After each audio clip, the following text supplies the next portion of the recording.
विवेक और ये है बाकी डीओयू ऑफिशियल एनिमे का एपिसोड नंबर 11। अगर इसके पहले वाले एपिसोड्स नहीं देखे हैं तो जाकर देख लो, प्लेलिस्ट बना दिया है। और साथ ही साथ अगर आप चैनल पर नए आए हैं तो वीडियो को लाइक और चैनल को सब्सक्राइब करना मत भूलना। चलो शुरू करते हैं। एपिसोड की शुरुआत में हम देखते हैं यहाँ पर केंडो मास्टर को एक ही बार में मुसाशी ने ढेर कर दिया होता है और पुलिस कमिश्नर से वो कहते हैं कि क्या अब मैं घर जा सकता हूँ। उतने में हम देखते हैं कि वहाँ पर आइकी मास्टर शिबुकावा आ जाते हैं और यहाँ पर वो एकदम पुलिस कमिश्नर से बात करने लगते हैं आकर, और शिबुकावा को देखते ही उसके ऑरा को महसूस कर पा रहे होते हैं मुसाशी। उतने में हम देखते हैं यहाँ पर शिबुकावा उनकी ओर देखते हैं और उन्हें देखकर वो सच में काफी खुश होते हैं। तो वो कहते हैं, तो आप ही हैं मिस्टर मियामोटो मुसाशी, आपसे मिलकर काफी अच्छा लगा, मैं आपसे हाथ मिलाना चाहता हूँ। और इतना कहकर दोनों हाथ मिलाते ही हैं उतने में ही हम देखते हैं कि एकदम से मुसाशी शिबुकावा से कहते हैं, मैं अपना हाथ नहीं छोड़ा पा रहा हूँ, मैं समझ नहीं पा रहा, मैं तो अपना हाथ तुरंत ही हटा सकता हूँ लेकिन मैं हटा नहीं पा रहा हूँ अपना हाथ, मैं कोशिश कर रहा हूँ, उतना ये कठिन होता जा रहा है, आखिर आपने क्या किया है। उतने में ही हम देखते हैं शिबुकावा कहते हैं, दरअसल बात यह है कि आप मेरे जाल में फंस गए हैं। इतना कहकर वो मुसाशी को जमीन में गिरा देते हैं और बिना देरी किए वो कहते हैं, रेत्सु मेरा दोस्त था, तुमने उसे मार दिया। इतना कहकर वो एक जोरदार घूंसा मारते हैं मुसाशी के बिल्कुल नाक पे। खून आ जाता है मुसाशी के नाक से घूंसा खाकर। मुसाशी ऐसे ही पड़े होते हैं और शिबुकावा कहते हैं, माफ कीजिएगा लेकिन सच में आपने मेरे दोस्त को मारा है, उसका बदला लेना तो बनता है। और यहाँ पर इतना सुनते ही मुसाशी खड़े हो जाते हैं और शिबुकावा से कहते हैं, वो सब तो ठीक है लेकिन जब हमने हाथ मिलाया तब आपने ऐसी कौन सी टेक्निक यूज की जिसके कारण मेरा शरीर तो जैसे काम ही करना बंद कर दिया। यहाँ पर मुझे ऐसा फील हो रहा था जैसे मेरा पूरा शरीर एक भारी पत्थर सा बन गया हो। तभी शिबुकावा बताते हैं, ये technique hand to hand combat के लिए बनाई गई थी। ये टेक्निक मास्टर तीनों द्वारा बनाई गई थी। वो 5 फीट के थे लेकिन अपने से बड़े बड़े लोगों को ऐसी जगह में हिट करते थे कि वो हार जाया करते थे। इन्होंने उस टेक्निक का नाम आइकी रखा। उन्होंने ये टेक्निक बहुत सारे स्टूडेंट्स को सिखाई लेकिन ऐसा दुनिया में कोई नहीं था जो उनकी बनाई गई टेक्निक से उन्हें हरा दे, लेकिन उनके ही एक स्टूडेंट ने उन्हें हरा दिया और वो स्टूडेंट का नाम है गोकी शिबुकावा। और यहाँ पर शिबुकावा लिटरली फ्लेक्स कर रहे होते हैं खुद ही के नाम से मुसाशी के सामने, लेकिन तभी हमें वो अपने मन की मनसा बताते हैं। वो बताते हैं कि जब से वो सुबह से सोकर उठे हैं मुसाशी से मिलने से पहले उन्हें अजीब अजीब चीजें दिख रही थी। यहाँ पर लिटरली उन्हें लावा दिख रहा था चारों तरफ, लेकिन जब वो फाइनली मुसाशी से मिले तो यहाँ पर तो फूलों का गार्डन दिख रहा है। खैर तभी हम देखते हैं यहाँ पर शिबुकावा कमिश्नर से कहते हैं, तो क्या अब आप इन्हें छोड़ने वाले हैं। उतने में हम देखते हैं कि शिबुकावा को कुछ फील होता है, ऐसा फील होता है कि उनका गला काट दिया गया हो। और यहाँ पर ये फील करके एकदम चौंक जाते हैं शिबुकावा और वो मुसाशी से कहते हैं, एक मिनट मुसाशी, क्या आपने अभी मुझे अपने मन से मारा। और उतने में हम देखते हैं कि यहाँ पर ऑरा एकदम चेंज हो गया होता है मुसाशी का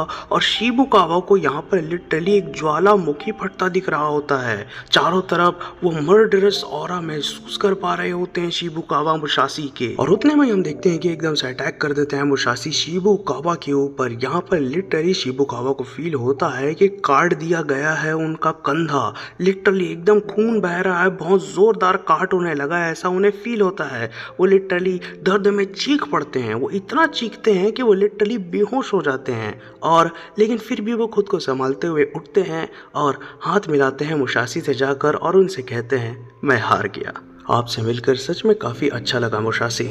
और यहाँ पर हम देखते हैं दोनों फिर से हाथ मिलाते हैं और शिबुकावा यहाँ पर कुछ करने की कोशिश करें उतने में ही उन्हें फील हो जाता है कि हाथ मिलाने से पहले ही मुसाशी ने कई बार उन्हें काट दिया है मन ही मन में। और ये सब देखकर मुसाशी भी एकदम खुश होते हैं और शिबुकावा भी यहाँ समझ जाते हैं कि मुसाशी उनके औकात के बाहर हैं। तभी सीन हो जाता है चेंज और हम देखते हैं एक लग्जेरियस होटल के एक रूम को जहां पर हमारे दी ओगर लेटे होते हैं, बहुत ही गजब की बॉडी के साथ, क्या लग रहे हैं यार। और यूजिरो ने यहाँ पर फॉर सम रीजन चीता वाली चड्डी पहनी होती है, लेकिन हम देखते हैं कि मोटो भी उनसे मिलने आए होते हैं। तो यहाँ पर जवाब में वो कहते हैं, तुम मुझसे मिलने आए हो, हाँ, अच्छा किया, वैसे भी मैं तुमसे जल्दी ही मिलने आने वाला था। क्या आप मुझसे मिलने आने वाले थे, आखिर क्यों। तो उतने में ही यूजिरो जवाब देते हैं, आजकल तुम्हारे डोजो में बहुत विजिट्स हो रही हैं, कुछ ऐसे लोग हैं जिन्हें मैं जानता हूँ, वो तुमसे मिल रहे हैं। और यहाँ पर साफ साफ समझ में आ रहा है कि यहाँ पर बाकी और मोटोबे की उस मीटिंग की बात कर रहे हैं योजिरो। खैर तभी सीन होता है चेंज और हम देखते हैं यहाँ पर दोनों आराम से बैठकर पीने पाने लगते हैं। योजिरो ने लिटरली वाइन को बड़ी खूबसूरती से यहाँ पिया होता है, अपना मुंह में ऐसे भर के ऐसा करके निगल लिया होता है उन्होंने। काफी स्टाइल के साथ यहाँ पर योजिरो खा पी रहे होते हैं और वो मोटोबे से भी कहते हैं तुम भी एंजॉय करो। और तभी यहाँ पर मोटोबे योजिरो से कहते हैं क्या आप मुसाशी के बारे में जानते हैं? हाँ, मुसाशी मियामोटो, मैं उससे मिलने ही जाने वाला था जल्दी। उतने में ही हम देखते हैं यहाँ पर मोटोबे एक बार ड्रिंक गटकते हैं और योजिरो से कहते हैं फ्री की सलाह दे रहा हूँ, मत जाना उसके पास। ये सुनकर योजिरो का एक्सप्रेशन लिटरली अजीब सा हो जाता है। वो खुद सोचते हैं आखिर ये बंदा कर क्या रहा है। अगर तुम उसके पास गए और उससे लड़ने की कोशिश की तो इतना समझ लो तुम उससे नहीं लड़ पाओगे। और इतना सुनकर योजिरो अभी भी उसी एक्सप्रेशन में फंसे होते हैं। लेकिन तभी आप देखते हैं एकदम से वो उठ खड़े होते हैं और यहाँ पर उनके बाहर हवा में फ्लोट करने लगते हैं और वो मोटोबे से कहते हैं कैसी बातें कर रहा है तू? लगता है जो वाइन मैंने तुझे पिलाई वो तुझे ज्यादा चढ़ गई है, अब ये उतारूं क्या? और यहाँ पर मोटोबे तभी कह देते हैं चिंता मत करो, मैं सबको बचाऊंगा, मैं तुम्हें भी बचाऊंगा उस मुसाशी से। इतना सुनते ही योजिरो एकदम आग बबूला हो जाते हैं। वो कहते हैं पहले खुद को तो बचा। उतने में हम देखते हैं कि एक बहुत जोरदार स्मोक बॉम्ब फटता है। योजिरो खुद को संभालते हैं और वो देखते हैं तो उन्हें पता चलता है कि मोटोबे तो भाग गया है। वो बाहर हॉल में भी निकल के देखते हैं लेकिन दूर दूर तक उन्हें मोटोबे कहीं नहीं दिखता। यहाँ पर उनका एक्सप्रेशन बता रहे हैं कि वो कितने चौंक गए हैं। खैर अंदर आने के बाद यहाँ पर योजिरो सोचने लगते हैं और ऑथर हमें बताते हैं कि योजिरो ने अपनी मर्जी से ही सब कुछ किया है। वो पैदा भी अपनी मर्जी से ही हुए थे। उन्होंने अपनी माँ को आदेश दिया था कि उन्हें वो दूध पिलाए। उन्हें बिल्कुल भी प्रोटेक्टिव जोन में रहना पसंद नहीं है। लेकिन यहाँ पर ये सब प्रोटेक्शन की बात सुनकर योजिरो की सच में एकदम जान जल रही होती है। लिटरली वो इतना ज़्यादा गुस्सा होते हैं कि वो एकदम से एक ज़ोरदार स्टैंस लेते हैं जिससे कि लग्जरी होटल का कांच भी टूट जाता है। तभी यहाँ पर हम देखते हैं दूसरी तरफ मोटोबे कांपते हुए खड़े होते हैं। मैंने कह दिया, आखिरकार मैंने कह दिया मुझे जो कहना था। मुझे खुद नहीं लग रहा था कि मैं उसके सामने ऐसा सब कह पाऊंगा, लेकिन मैं सबको बचाऊंगा। बाकी जैक, कात्सुमी, शिबुकावा, मैं सबको बचाऊंगा। तभी सीन चेंज होता है और हम देखते हैं एक हॉर्नेट को जो कि मेरे पास भी है लेकिन बाइक वाली, और टोकुगावा मेंशन के सिक्योरिटी हेड ने उसे पकड़ा होता है। उतने में ये वो देखते हैं कि उनके सामने योजिरो हानमा खड़े होते हैं। वो हॉर्नेट उनके तरफ जाता है और एक ही चुटकी में मार कर उसे वो खत्म कर देते हैं। और यहाँ पर तो एकदम से पूछते हैं वो उनसे, माफ कीजिएगा योजिरो सर, आप सामने वाले गेट से आ सकते हैं, आपको ऐसे चोरी छुपे आने की जरूरत नहीं है, आपने ऐसा क्यों किया? मैं कैसे भी आना चाहूँ वो मेरी मर्जी की बात है, मुझे बस इतना बताओ कि टोकुगावा कहाँ है। और तभी हम देखते हैं यहाँ पर टोकुगावा और मुसाशी बैठकर मस्त पी रहे होते हैं। और उतने में ही मुसाशी टोकुगावा से पूछते हैं क्या आपने कोई मेहमान बुलाया है? और टोकुगावा कहते हैं नहीं तो, मैंने तो किसी को नहीं बुलाया। और उतने में हम देखते हैं कि ऑरा जो है फील हो रहा होता है क्योंकि योजिरो बाहर खड़े होते हैं और मुसाशी ये सब देखकर कहते हैं तुम अंदर आ सकते हो, बाहर क्यों खड़े हो? उतने में हम देखते हैं कि यहाँ पर योजिरो फट से अंदर आ गए होते हैं। और उतने में ही मुसाशी उनसे कहते हैं खड़े क्या हो, मेरे साथ बैठो। और यहाँ पर आमने सामने तीनों के तीनों बैठ जाते हैं। और उतने में ही हम देखते हैं योजिरो से मुसाशी पूछते हैं तो जेंटलमैन कुछ पीना पसंद करोगे? और इतना कहकर वो योजिरो के कप में एक ड्रिंक डालते हैं और यहाँ पर उन्हें इशारे से पीने को कहते हैं। और उनका इशारा देखकर योजिरो भी शांति से ड्रिंक पी लेते हैं। और यहाँ मस्त ड्रिंक पीने के बाद योजिरो एकदम घूर कर देख रहे होते हैं मुसाशी को। और मुसाशी भी यहाँ पर काफी कोल्ड अंदाज में दोबारा से भरकर उन्हें देते हैं वो ग्लास। लेकिन तभी मुसाशी नोटिस करते हैं कि मुसाशी यहाँ पर योजिरो के पीछे एक बहुत बड़ा सोने का भंडार देख रहे होते हैं। और मुसाशी यहाँ पर योजिरो से कहते हैं क्या तुम सच में मेरे बारे में ऐसा सोचते हो? मतलब यहाँ पर इस तरीके से मुसाशी जो देख रहे होते हैं योजिरो को, तो उन्हें सोने का भंडार जो दिख रहा होता है वो योजिरो की मतलब एक मानसिक स्थिति उन्हें समझ में आ रही होती है। मतलब यहाँ पर योजिरो मुसाशी को देखकर सोच रहे हैं कि उन्हें तो सोने का भंडार मिल गया। हम सब जानते हैं योजिरो ऐसा क्यों सोच रहे हैं। और यहाँ पर उतने में ही योजिरो पूछते हैं मुसाशी से जानना चाहते हो मुझे क्या दिख रहा है?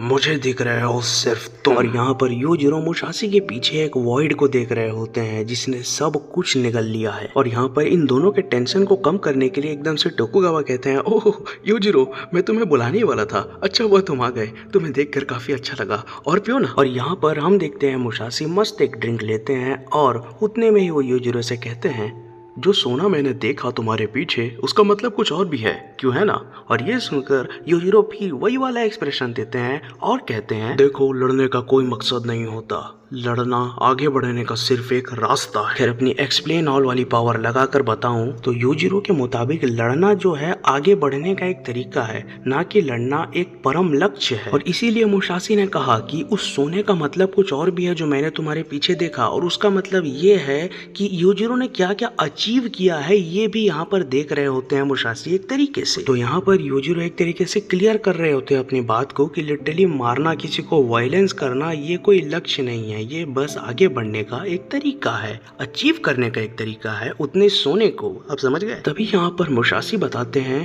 कि उन्होंने लोगों को काटा है, उन्होंने अपने जीवन में बहुत सारी लड़ाइयाँ लड़ी है और उन्होंने इतना ज़्यादा काटा है लोगों को, इतना ज़्यादा काटा है कि धीरे धीरे उनका नाम बनता गया। ऐसे ही काटते काटते काटते जो एम्परर्स हैं उसके दीवाने हो गए, वो सब मुसाशी को चाहने लगे। मुसाशी बताते हैं कि उन्होंने जीवन में कुछ नहीं किया, केवल लोगों को काटने के, और वैसे ही काटते काटते उनका नाम ऐसा बना कि उनके पास बहुत सारी संपत्ति आ गई, बहुत सारे लोग उन्हें घेर कर खड़े हो जाते थे, उनके फैंस बन जाते थे।